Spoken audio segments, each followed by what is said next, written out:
Dear students, तो उस दिन हम लोग कंप्यूटर का क्लास थर्ड का ले रहे थे, तो उसको मैंने आधे पे छोड़ दिया था क्योंकि लेक्चर्स बहुत बोरिंग हो जा रहे थे और थोड़े बड़े हो जा रहे थे। तो चलिए उसके आगे का हम लोग पढ़ते हैं। हम लोग कौन सा चैप्टर पढ़ रहे थे? क्लास थर्ड का वर्किंग इन MS वर्ड 2016। तो वो हम लोग इसके पहले तक का पढ़ चुके थे कि टेक्स्ट एडिटिंग को कैसे करते हैं, कि जो आप लोग उसमें कोई भी अक्षर को आपको रिफ्लेक्स करके दिखाना है या तो किसी भी अक्षर को रिवर्स करके दिखाना है, बड़ा करके दिखाना, मतलब कैपिटल लेटर्स, ब्लॉक लेटर और स्मॉल लेटर्स करके उसको कैसे एडिट करते हैं। अब इसमें क्या है? कट कॉपी पेस्ट है। तो सबसे पहले कट का मतलब क्या होता है? जैसे कि मान लीजिए ये आपका कंप्यूटर स्क्रीन है, ये आपका क्या है? कंप्यूटर स्क्रीन है। इस पे कुछ भी आप लिखे हुए हैं, द कॉपी कॉन, अगर आप लोग ऐसे लिखे हुए हैं, अब मान लीजिए कि हम लोग इसको गलती से इसमें कुछ आ गया है, इसको हमको इतना सारा, मान लीजिए कुछ भी ऐसे बहुत सारा चीज लिखे हुए हैं, यहाँ से लेके यहाँ तक की चीजों को हमको क्या करना? हटाना। ये चीज हमको नहीं चाहिए। तो आप लोग क्या करेंगे? पहले यहाँ पे आप अपने माउस को मूव कराएंगे, कर्सर यहाँ ले जाएंगे, यहाँ इसको पहले इतना क्या करेंगे? अगर हमको मान लीजिए कि इसको इतने को कट करना है, इसको हमको हटाना है यहाँ से, तो क्या करेंगे? इतने जो टेक्स्ट है हमारे, इसको माउस पे क्लिक करके इसको क्या करेंगे? इतने को सेलेक्ट करेंगे। सेलेक्ट करने के लिए माउस को ड्रैग करते हैं और बटन क्लिक करते हैं उस पे। ये जो माउस बना है ये बीच में गोला सा रहता है, इस पे लेफ्ट पे क्लिक करके इसको क्या करते हैं? ड्रैग करते हैं, यहाँ से यहाँ तक क्या हो जाता है? वो सेलेक्ट हो जाता है। ऐसा मैंने बताया था पिछले वीडियो में। तो उसके बाद यहाँ पे क्या करते हैं? सेलेक्ट हो गया। अब उसके बाद क्या करते हैं? राइट क्लिक करते हैं। कहाँ क्लिक करते हैं? माउस पे राइट क्लिक करते हैं। जब माउस पे आप लोग राइट क्लिक करते हो तो ये राइट क्लिक करने से यहाँ पे आपको एक मेन्यू बार खुल गया था। मैंने मेन्यू बार बताया था ना, ऐसे ऐसे पेन दिया रहेगा, उसके बाद कट, यहाँ पे कॉपी पेस्ट, ये सब ऑप्शन मेन्यू बार में लिख के आपको आएगा। उसके बाद आपको क्या करना है? उसके बाद इसमें आपको कट का बटन यहाँ पे जाके दबा देना है। ऐसे क्लिक कर देंगे, यहाँ पे जाके राइट क्लिक कट पे कर देंगे, तो यहाँ से लेके यहाँ तक की चीजें कट हो जाएंगी और जो इसके आगे आप लिखे रहेंगे वो द के आगे आके मिल जाएगा। इतनी चीजें क्या हो जाएंगी? आपके जो भी स्क्रीन है उस पे से ये डिलीट हो जाएगा। बाद में आप उसको सेव करेंगे तो इतनी चीजें नहीं रहेंगी, जो आपको चीजें लिखनी है वो रहेंगे। वैसे तो आपके जो कीबोर्ड होता है उसमें डिलीट का ऑप्शन या बैक करके बैक स्पेस का ऑप्शन दिया रहता है, उससे आप इरेज कर सकते हैं। लेकिन ये क्या होता है? ये आप डायरेक्ट माउस से ही कर सकते हैं। अगर आपको कीबोर्ड का यूज नहीं करना है तो डायरेक्ट माउस से आप इसको कट कर सकते हैं। ऐसे इसमें दिया हुआ है कॉपी। मान लीजिए ये फाइल जो भी है, जो भी हम फाइल बनाए, ये फाइल या तो कोई आइकन ले लीजिए, यहाँ पे जैसे छोटे छोटे जो मेन्यू बार बना रहता है, आइकन्स बने रहते हैं, इसको हम लोग को कॉपी करना है या फिर इसी को मान लीजिए हमको कॉपी करना है। तो क्या करेंगे? पहले इसको लेफ्ट माउस पे लेफ्ट बटन क्लिक करके यहाँ से यहाँ तक के टेक्स्ट को हम लोग क्या करेंगे? सेलेक्ट कर लेंगे। उसके बाद सेलेक्ट करने के बाद इस सबको क्या करेंगे? अगर हमको कॉपी करना है तो फिर इसमें राइट बटन क्लिक करेंगे, फिर यहाँ पे आएगा कॉपी, आप उसको दबा देंगे तो इतने सारी चीजें जो आपके कंटेंट है वो क्या हो जाएंगी? यहाँ पे कॉपी हो जाएंगे। इसको उसके बाद जब हमको इसको कहीं और पे पेस्ट करना है तो क्या करेंगे? जैसे यहाँ इसी चीज को सेम, फिर हमको यहाँ पे कोई चीज उसको बार बार लिखना है तो अब आप लिखने में उसका आपका समय बर्बाद होगा। तो क्या करेंगे? इसको हम लोग इतनी चीज को कॉपी करके फिर यहाँ पे क्या करेंगे? राइट बटन क्लिक करेंगे तो आ जाएगा पेस्ट, पेस्ट का ऑप्शन आ जाएगा। आप यहाँ पे क्लिक कर देंगे, वही चीज फिर से लिखा जाएगी। फिर उसके नीचे भी लिखना है, जैसे आप कोई फाइल बना रहे हैं उसमें आपका नाम, जैसे जो भी आपका नेम है उसको बार बार लिखना है। आप लोग क्या करेंगे? उसको डायरेक्ट कॉपी पेस्ट करते जाएंगे तो आप जितनी जगह चाहेंगे उतनी जगह वो लिखाता, अपने आप लिखाता जाएगा। आपको उतना समय बर्बाद करने का जरूरत नहीं, समझ में आएगा और वो कॉपी होता जाएगा। तो इस तरह से हम लोग कट, कॉपी और पेस्ट का ऑप्शन करते हैं। पेस्ट मतलब होता है वही चीज, सेम चीज, मतलब यहाँ पे लिखना, पेस्ट मतलब लिख देना। और कॉपी का मतलब होता है, जैसे आप लोग कॉपी तो समझ ही रहे इसी चीज को। कट का मतलब होता है डिलीट करना, वहां से हटा देना, जो चीज आपको नहीं चाहिए वो चीज वहां से आपको हटाना है। चलिए आगे बढ़ते हैं। इसमें दिया हुआ है कट कॉपी पेस्ट, तो मैंने बता दिया। इसमें दिया हुआ है एक अंडो और एक रीडो होता है। अंडो रीडो का बटन का क्या मतलब क्या होता है?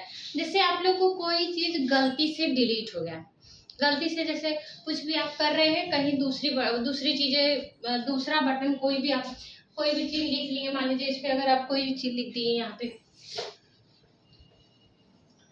यहाँ पे कोई फाइल ही मान लीजिए आप फाइल बनाए हुए हैं, यहाँ नाम का फाइल बनाए हुए हैं, यहाँ एड्रेस का फाइल बनाए हुए हैं, आप कुछ और करना चाह रहे हैं और ये क्या होगा गलती से मेन्यू बार खुला, यहाँ डिलीट का ऑप्शन रहता है, डिलीट का बटन आपसे दब गया, ये क्या हो गया तुरंत डिलीट हो गया। उसमें क्या आता है पहले ऑप्शन आता है अंडो रीडो, इसका मतलब क्या होता है कि इसको हमको क्या करना है दोबारा इसी फाइल को हमको करना है, उसको आप तुरंत दबा देंगे तो आपकी फाइल वो डिलीट नहीं होती है, उसको क्या होती है वो दोबारा आपको फाइल मिल सकती है। यही होता है अंडो और रीडो का मतलब होता है।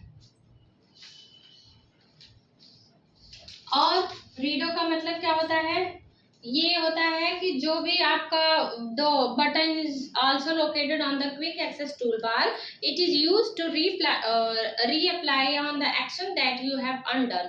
These features help you to quickly redo an action that might you reversed by mistake. क्या करता है जो आप लोगों ने गलती से भी बटन कोई क्लिक कर दिया हुआ है तो ये आपको तुरंत उसको वापस लाने में मदद करता है। और अंडो के लिए हम लोग कौन सा बटन क्लिक करते हैं, यहाँ पे कंट्रोल का बटन, आपके ये जो कीबोर्ड होता है इस पे कीबोर्ड पे क्या होता है यहाँ पे कंट्रोल का एक होता है, कंट्रोल को पहले प्रेस करेंगे उसके बाद वाई बटन जो रहेगा उसको क्लिक कर देंगे तो अंडो का फंक्शन हो जाता है। और रीडो का फंक्शन करने के लिए हम लोग क्या करेंगे, अरे तो रीडो का फंक्शन हो जाता है और कंट्रोल के साथ अगर आप लोग Z को प्रेस कर देंगे तो क्या हो जाएगा ये अंडो का हो जाएगा। अंडो और रीडो दो चीजें होती हैं आपका इसमें।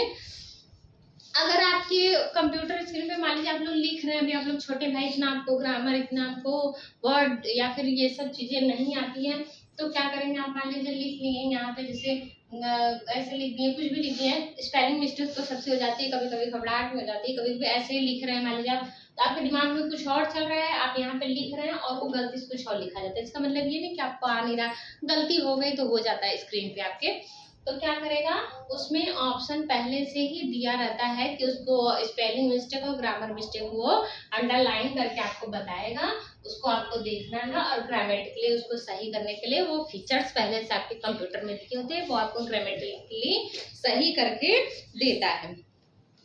उसमें जैसे आप जो भी आपका फाइल दिया हुआ है अगर आप लिख रहे हैं मान लीजिए कि आपको लिखना है एप्पल, एप्पल लिखना है और आप एप्पल की स्पेलिंग की जगह पहले ऐसे ई लिख दिए फिर एल लिख दिए। अब आप सोच रहे हैं कि हम तो एप्पल ही लिखे, एप्पल की स्पेलिंग भाई सबको आती है लेकिन गलती से आप ई पहले लिख दिए एल बाद में, तो क्या करेगा आपका कंप्यूटर स्क्रीन जो रहेगा वो यहाँ पे ऐसे ऐसे करके रेड बटन शो करेगा, रेड लाइन उसके नीचे रेड लाइन शो करेगा, रेड लाइन शो करेगा। इसका मतलब क्या है कि इसमें आपका कुछ स्पेलिंग मिस्टेक हुआ है। आप इस पे जाएंगे बटन क्लिक करेंगे, ऑटो करेक्ट का ऑप्शन आता है, ग्रामेटिकली ऑटो करेक्ट का ऑप्शन रहता है, उसमें जिगजैग लाइन जो दिया रहता है इस पे क्लिक करना रहता है, वो क्या करेगा आपकी स्पेलिंग्स ग्रामर जो भी मिस्टेक्स रहेगी उसको वो करेक्ट कर देता है। और अगर आप मान लीजिए कि आपको समझ में आ रहा है कि मैंने कभी कभी कंप्यूटर स्क्रीन उस चीज को अलग तरीके से लेता है, आप अलग तरीके से लिखे हुए हैं, आपको समझ में आ रहा है कि मैंने ये सही लिखा हुआ है ना, जैसे आप ऐसे लिख दिए थोड़ा दूर कर दिए तो कंप्यूटर इसको क्या करेगा इसको रेड लाइंस करके देगा कि आपकी स्पेलिंग क्या है गलत है, लेकिन आपको लग रहा है मैंने तो सही किया हुआ, मुझे कहीं गलती नहीं दिख रही है, तो आप क्या करेंगे यहाँ पे बटन क्लिक करेंगे, यहाँ पे आपका मेन्यू आएगा उसमें दिया रहेगा इग्नोर ऑल। इग्नोर ऑल का मतलब क्या होता है कि मेरा स्पेलिंग मिस्टेक सही है उसको आप इग्नोर करके मतलब रेड लाइन मत दिखाइए, आप आगे बढ़ जाइए। जैसे इग्नोर ऑल करेंगे वो रेड लाइन हट जाएगी और आप आगे अपने टेक्स्ट को लिख सकते हैं, फाइल को सेव कर सकते हैं। फिर क्या है to correct all errors at the same time, इसमें क्या दिया हुआ है सेम टाइम पे सभी जितने भी आपके ग्रामर स्पेलिंग और या तो नाम वाइज जो भी है जो भी आपका मिस्टेक है उसमें एक ऑप्शन दिया रहेगा correct all the error eight the same time, same time पे ही पूरे जितने टेक्स्ट आपने लिखे हुए हैं जितने चीजें आपने बनाई हुई हैं उसको करेक्ट करना रहेगा, तो इसके लिए भी उसमें एक ऑप्शन रहता है प्रूफिंग सेक्शन का ऑप्शन रहता है, उसी प्रूफिंग सेक्शन में आप लोग जाएंगे, वहां पे जाके स्पेलिंग और ग्रामर मिस्टेक जो भी रहती है या तो इग्नोर ऑल या फिर उसके बाद चेंज ऑल ये सब जितना भी दिया रहता है उसमें सब ऑप्शन रहता है वो करेक्ट इकट्ठे कर देता है। तो इसमें आपको ज़्यादा परेशान होने की जरूरत नहीं है कि मुझे इंग्लिश नहीं आता है तो मैं कैसे पढ़ूँ उसमें ये वो, बस आप कंप्यूटर के बारे में अगर जान रहे हैं तो थोड़ा बहुत गलत भी लिखेंगे तो वो क्या करता है ऑटो करेक्ट करके आपको दे देता है, उसमें प्रूफिंग सेक्शन में जाके आपको उसको करना पड़ेगा। अब इसमें क्या दिया हुआ है, पीडीएफ वो करना है। जैसे पीडीएफ की जरूरत आपको हर एक जगह पड़ रही है, आपके स्कूल से मान लीजिए होमवर्क आता है तो वो भी किस फॉर्म में आता है, पीडीएफ फॉर्म में आता है। पीडीएफ मतलब एक होता है कि जैसे बहुत सारे जो डॉक्यूमेंट होते हैं उसको हम लोग क्या बोलते हैं, उसको हम लोग पीडीएफ बोलते हैं।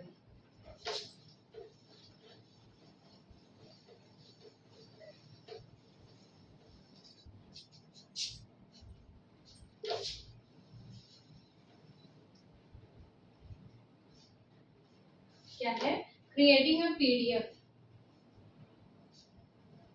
Creating a PDF.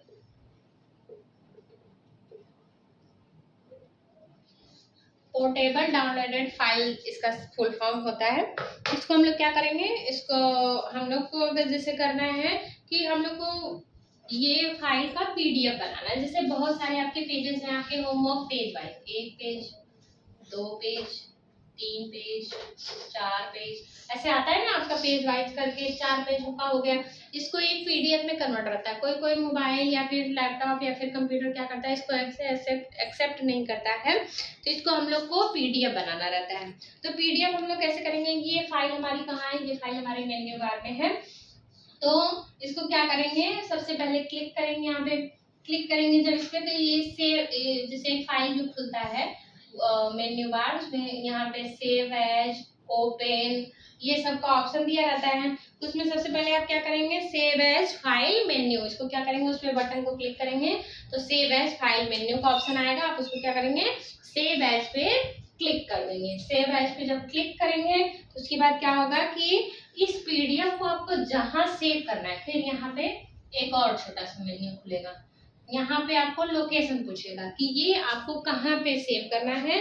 तो जहां पे आपको इसको सेव करना है उस ब्राउज का ऑप्शन आप लोग क्या करेंगे, सेलेक्ट करेंगे। जब ब्राउज का ऑप्शन आप लोग सेलेक्ट कर लेंगे तो जिस नाम से आपको ये फाइल बनानी है उस नाम से आप फाइल यहाँ पे बनाएंगे। उसके बाद क्या करेंगे, उसमें दिया रहेगा कि इसको पीडीएफ के रूप में कन्वर्ट करना है कि किस चीज के रूप में कन्वर्ट करना है। तो उसमें आप लोग क्या करेंगे, आप लोग उसमें पीडीएफ का ऑप्शन डाल देंगे। उसके बाद क्या होगा, एक आपको और ये सेव कर देंगे। यहाँ पे आपको आ गया कि पीडीएफ के रूप में सेव करना है कि किस चीज के रूप में सेव करना है, वो सारे ऑप्शन आएंगे। तो आप कहेंगे कि हमको पीडीएफ के रूप में सेव करना है। पीडीएफ के रूप में सेव करने के लिए फिर वो स्टैंडर्ड फॉर्म में होना चाहिए, मतलब उसमें कोई ग्रामेटिकली मिस्टेक ना हो या फिर लाइन वाइज हो। जैसे पेजेस मैंने डाले, अब पीडीएफ में मान लीजिए आपको ये लाइन ये सबसे पहले कर दे, ये बाद में कर दे, तो आपको कैसे पता चलेगा कि कौन सा पेज कब लगाना है। तो उसको आप लोग एक स्टैंडर्ड फॉर्म में करने के लिए कर देंगे तो वो अपने आप ऑटोमेटिक स्टैंडर्ड फॉर्म में करके वो आपको पीडीएफ के रूप में कन्वर्ट करके दे देगा।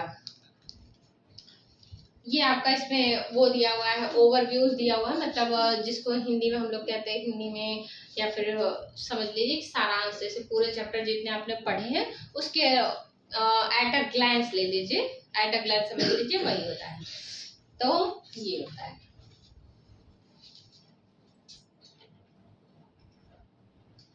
पीडीएफ का फुल फॉर्म मैं यहाँ पे लिख दे रही हूँ, portable document file. Portable document file क्यों इसको कहा जाता है, पोर्टेबल का मतलब होता है जैसे आप इसको एक मोबाइल से दूसरे मोबाइल में या एक सिस्टम से दूसरे सिस्टम में, एक लैपटॉप से दूसरे लैपटॉप में आप ट्रांसफर कर सकते हैं, इसलिए इसको पोर्टेबल कहते हैं। मतलब हर एक जगह आप इसको भेज सकते हैं, इसलिए इसको पोर्टेबल कहते हैं।